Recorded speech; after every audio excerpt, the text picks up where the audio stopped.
Pada kesempatan yang begitu berbahagia ini, saya akan menceritakan kepada bapak-bapak dan ibu-ibu, yaitu tentang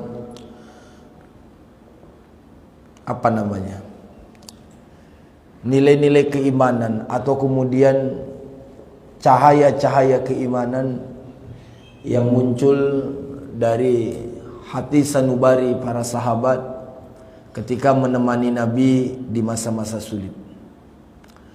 Jadi baginda Rasul sallallahu alaihi wasallam dalam sejarahnya, ayah bunda yang Allah muliakan, itu tidak semuanya bertaburkan bunga, tidak semuanya bermandikan parfum, tapi kadang-kadang juga bermandikan keringat, air mata, darah, nyesak di perasaan, terzolimi, terkhianati, dan lain sebagainya.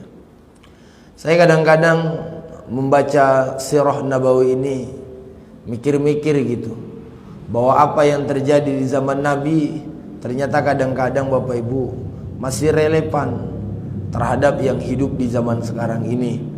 Contohnya, ada saja orang yang hidup di zaman Nabi, udah bersama dengan Nabi, tapi kemudian menusuk Nabi dari belakang.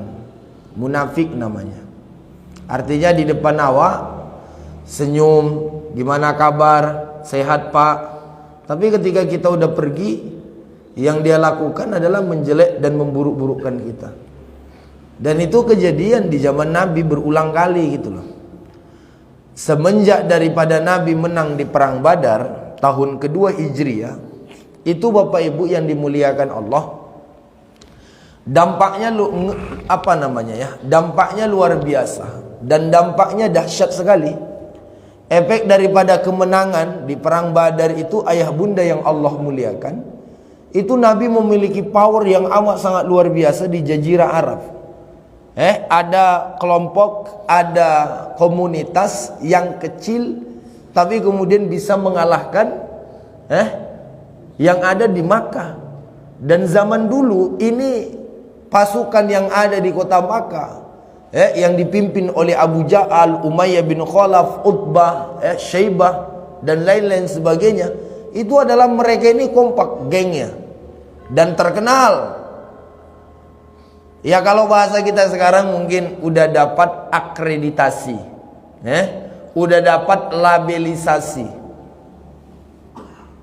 Ayah bunda yang Allah muliakan, lalu kemudian dengan izin Allah, Allah berikan kemenangan dengan jumlah 317. Ada riwayat mengatakan 318, ada riwayat mengatakan 319. Berhadapan dengan 1000 pasukan. Itu yang Allah sampaikan di dalam Al-Quran. Walaqad nasarakumullahu bibadarin wa antum azillah.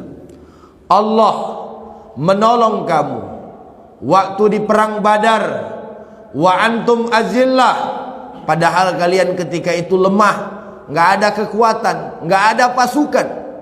La'allakum tashkurun, agar kalian bersyukur.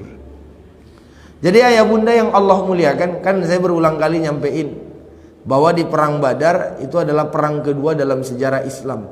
Nabi berangkat ke Madinah, nyampe di sana, menyusun pasukan dan lain sebagainya, menyusun syariah. Setelah itu 2 tahun kemudian meletus perang Badar di bulan Ramadan, tepatnya 17 Ramadan.